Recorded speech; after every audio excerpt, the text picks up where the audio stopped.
Okay, here we go. I've got another angle, another camera location for a previous giant that I've already done further south of this location. Okay.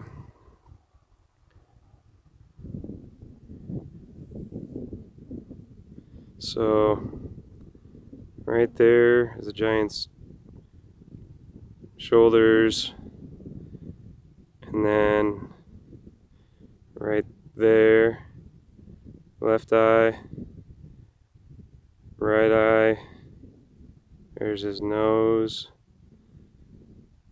and then there's his big ear, and then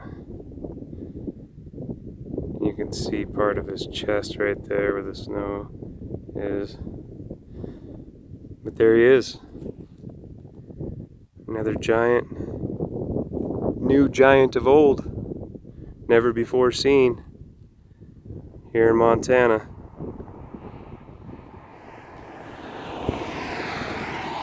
Wow. There's a couple more here on this mountain that are really good, but I'll save those for another video. There he is.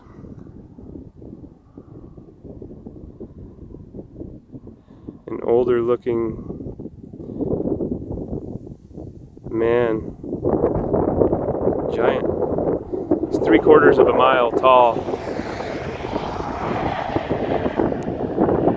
And it's a full body on that makes up the mountain. It's 3/4 of a mile tall, and I've shown it on a previous video, but please subscribe to my channel, Wehner's New Giants of Old. Thanks for watching.